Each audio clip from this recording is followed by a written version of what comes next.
what is occurring and what we're experiencing is the dark night of the soul for the human collective. What we're experiencing is the shadow of the collective, and it's uncomfortable. And many humans will see it as we're going to hell in a handbasket. Things are getting a lot worse. We're never going to get out of this. How long is this going to last? When is this going to be over? What can I do to help this? And the easiest thing to do is to allow yourself to just move with the current, move through the flow, move with it. Just allow yourself to go with it, because we can't control it. The only thing we can control is our own state of consciousness, right? Is how we are going to be in all of this. And, you know, it's when you're awake, when you're aware of everything,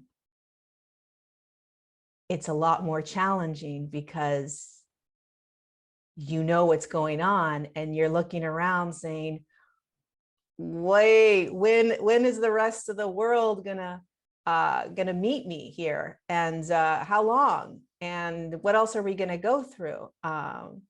So it's, for me, it's the awareness that the ball is already rolling, you know, the snowball's getting larger and larger. And whether I like it or not, this is what it looks like. I mean, you think about your own individual shifting, your own dark night of the soul, or your own shadow, right? The darkest parts of you that you had to navigate and go into and explore.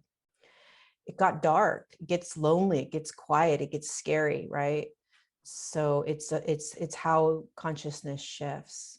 And it's just difficult to navigate from an awakened state, but it's also very exciting, I think. Yeah, and I think we alternate between those two places from day to day, you know, from hour to hour sometimes. And yeah, I wanted to ask you about the Galactic Federation. So who are they? How has it changed over the last number of years, your connection with them? And do you get a sense of their energy very strongly now when they're in the room with you? Yeah, so I first connected with the Galactic Federation in October of 2018. So I'd been channeling for a while, and I had never connected with them. I'd known about them, but I'd never connected with them. And it was when I was in Machu Picchu that they came in, and they downloaded the entire book that I just wrote in, like, you know, a day. And that's when I first connected with them, and they were with me from that point forward. And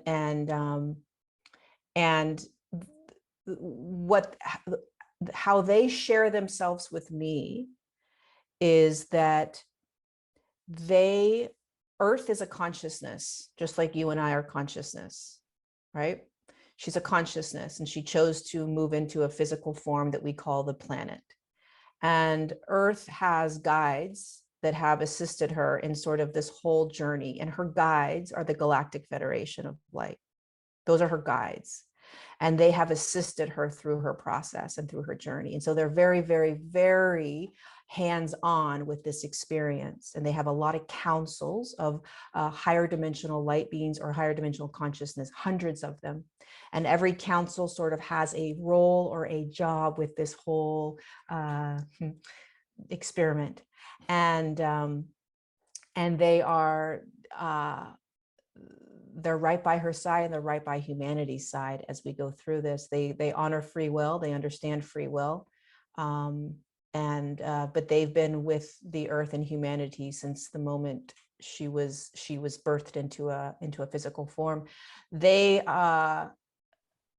My process with them has been very interesting, because they have been asking me to, this is something pretty personal. I haven't actually shared it much with people, but they have been asking me to stop channeling them in the way that I have, so that I can fully embody my humanness, so that it's like they're asking me to have an integration now of presence, higher self, Lorie personality, and know that as I speak, I don't have to pull them in and channel them. I can, it's in me. It's like, I don't need to depend on them in the same way that I depended on them in terms of channeling the information. So it's been interesting. It's almost like this feeling of like, wait, are you still going to be here? Are you still going to be with me? Are we? It's like, yeah, we're right here, and they're always with me. They're always right behind me. That's how I feel them. But it's just the relationship has shifted a little bit with them. They want me to be more human. They want me to be more relatable. They want me to be able to reach humans that don't know anything about guides or channeling or any of that. So they're asking me to trust me more. So it's been an interesting journey with them, but they are amazing. And, you know, there's a lot of, they said this too in December. They said there's going to be a massive divide in the spiritual community. It's going to get very loud in 2021.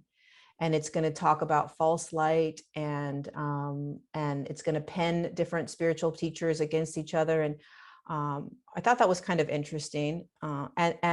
And then it became obvious that that's really what was starting to happen in the spiritual community. And I wasn't expecting it to be around the Galactic Federation, but it has been. There's been a lot of talk about their false light and their demonic and things like that. And so it's just about learning discernment and what feels resonant to you, because there is no right or wrong in terms of anything that we're experiencing. It's just what resonates with you, what feels right to you, what feels good, what feels expansive, what feels loving, right? What is not in fear.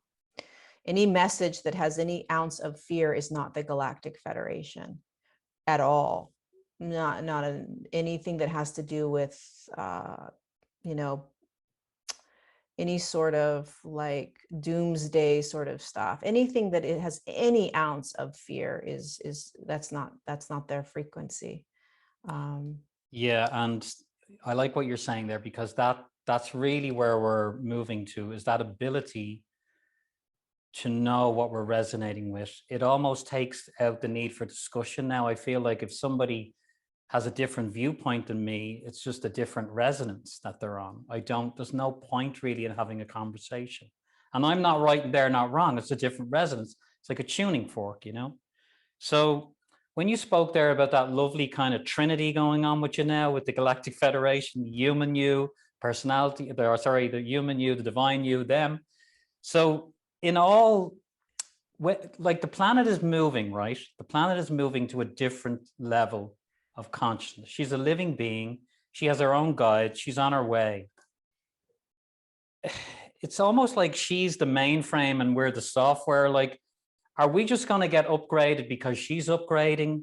I mean, is it just a kind of a done deal, or do we all have our integral parts in this process? Well, here's the interesting piece. I'll give you a little history background. This is part of my book.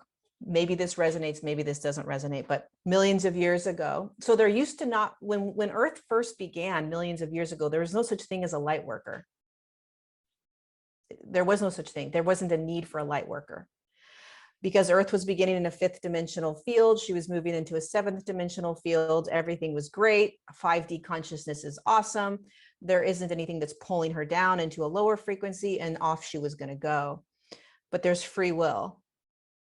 And so every human has free will in a 5D field. And so as she started being pulled down into this 3D field and into these 3D consciousnesses, the Galactic Federation and Earth started to recognize, OMG, the human body has the ability to impact the Earth's frequency.